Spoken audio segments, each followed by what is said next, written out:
Sebelum memulai pelajaran di siang ini, yang masih ada sisa makanan setelah istirahat tadi, silahkan disimpan terlebih dahulu ya. Ya. Supaya nanti pembelajarannya bisa fokus dan memperhatikan semua. Siap, Ibu. Baik, saya mulai pembelajaran kali ini.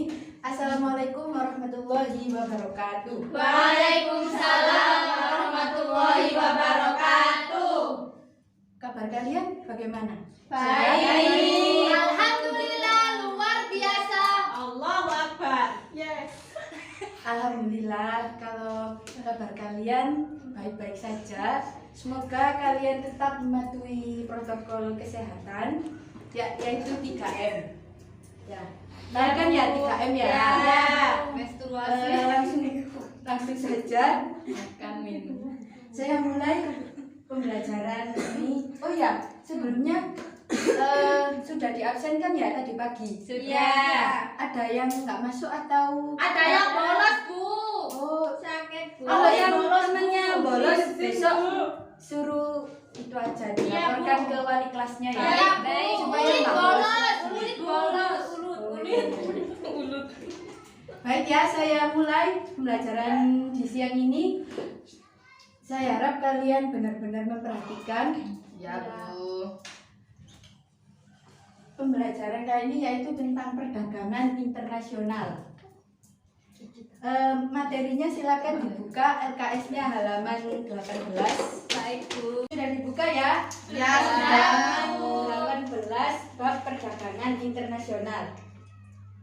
Tolong diperhatikan ya di LKS-nya dan memperhatikan di depan. Perdagangan internasional. Perdagangan internasional kan terdiri dari dua kata, perdagangan dan internasional. Nah, perdagangan ini memuat dua kata juga. Ada penjual dan pembeli. Dalam perdagangan itu ada penjual dan pembeli. Jika salah satu ini tidak ada, maka tidak dikatakan perdagangan. Kemudian kata internasional. Internasional ini berarti antar negara.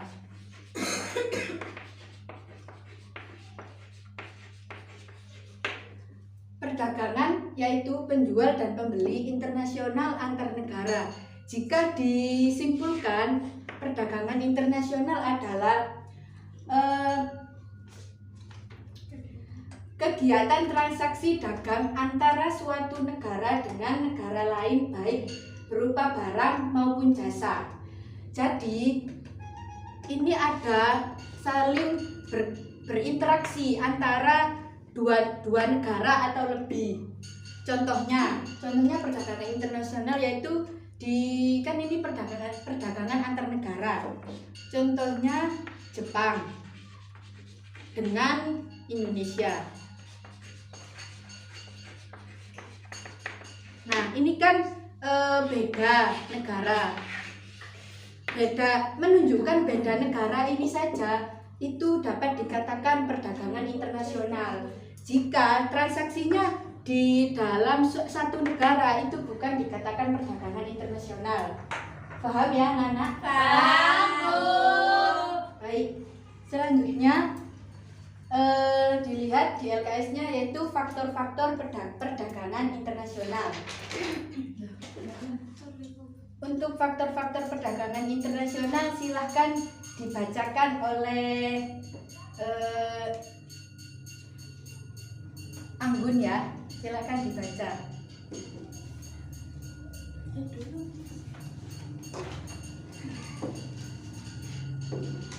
Faktor-faktor perdagangan internasional ada 4. Pertama, perbedaan sumber daya alam. Kedua, selera. Ketiga, penghematan biaya produksi. Keempat, perbedaan teknologi. Nah, jadi faktor-faktor perdagangan internasional itu ada 4. Yang pertama, perbedaan sumber daya alam. Yang kedua, selera. Yang ketiga, penghematan biaya produksi dan perbedaan teknologi. keempat faktor inilah yang membuat perdagangan internasional ini terjadi antara suatu negara. Karena contoh simpelnya itu kayak kan di Indonesia misalnya nggak ada barang A, oh ya di Jepang nggak ada barang A, tapi di Indonesia ada barang A, maka dari itu dilakukanlah transaksi jual beli ini. Itu jadi dan faktor di masing-masing negara lah yang menentukan adanya perdagangan internasional. Selanjutnya yaitu manfaat perdagangan internasional. Manfaat perdagangan internasional ini sangat banyak sekali. Namun yang dijelaskan di LKS itu hanya beberapa saja di lingkup besarnya gitu. Yang pertama adalah memperoleh devisa. Devisa itu adalah keuntungan. Jadi jika melakukan transaksi antar kedua negara ini, maka keduanya akan memperoleh keuntungan. Bukan hanya negara Jepang atau Indonesia saja, bukan salah satunya, tetapi kedua-duanya akan memperoleh keuntungan atau devisa. 3, 2, 1, yuk.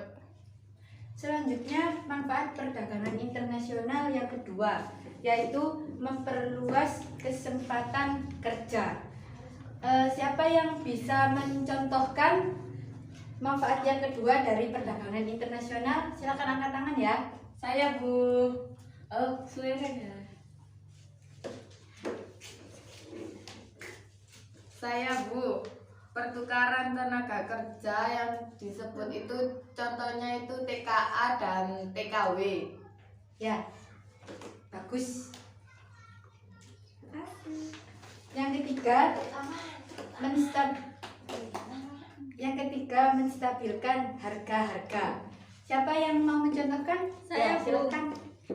Seperti antara kedua negara melakukan penawaran dan di situ nantinya ada kesepakatan menstabilkan harga-harga.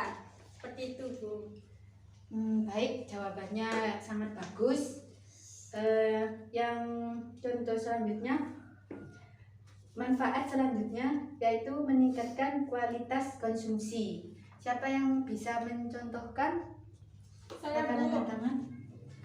Yang dikonsumsi di masing-masing negara itu harus berkualitas dan harus memenuhi standar internasional, Bu. Ya, benar sekali jawabannya. Baik, sebelum kita lanjut ke halaman selanjutnya, kita lakukan ice breaking terlebih dahulu supaya kalian tetap semangat ya. Ya, Bu. Dilakukan secara bersamaan dan dengan suara yang semangat ya. Ya. Saya hitung ya. Ya. 1, 2, 3. Tepuk semangat. Hu. Ha. Hu. Ha. Kemudian kebijakan perdagangan di bidang ekspor. Yang pertama yaitu kebijakan di diskriminasi harga. Biasanya diskriminasi harga ini dilakukan pada pihak-pihak yang mencari keuntungan tersendiri tanpa melihat kebijakan atau tanpa mengetahui kebijakan dari ekspor impor ini. Makanya ini ada kebijakan untuk yang melakukan diskriminasi harga. Yang kedua yaitu pemberian premi atau subsidi. Ini sama seperti subsidi yang dilakukan pada kebijakan di bidang impor. Penjelasan mengenai perdagangan internasional saya rasa sudah cukup saya sampaikan. Jika tidak ada yang difahami atau kurang ada poin-poin yang kurang difahami, silakan ditanyakan. Apakah sudah paham semua? Paham, Bu. Baik, karena waktunya ini sudah menunjukkan pukul 11 lebih 20 menit, artinya waktunya kan sudah habis. Nah, ini ada tugas buat kalian dikumpulkan di minggu depan ya. Di halaman 21 yang setelahnya materi perdagangan internasional. Bisa dilihat ya halaman 21. Iya. Iya, Bu. Kalau tidak ada yang tidak mengerti mengenai tugas, bisa ketua kelasnya bisa menghubungi saya, Japri, lewat WA saya ya. Ya, Tahu Bu. kan ya? Ya. Teman WA saya. Ya, Bu. Ya sudah, pembelajaran di siang ini saya akhiri. Semoga apa yang saya sampaikan dapat bermanfaat. Amin. Dan mohon maaf apabila ada salah-salah kata. Terima kasih. Selamat siang anak-anak. Wassalamualaikum warahmatullahi wabarakatuh. Waalaikumsalam warahmatullahi wabarakatuh.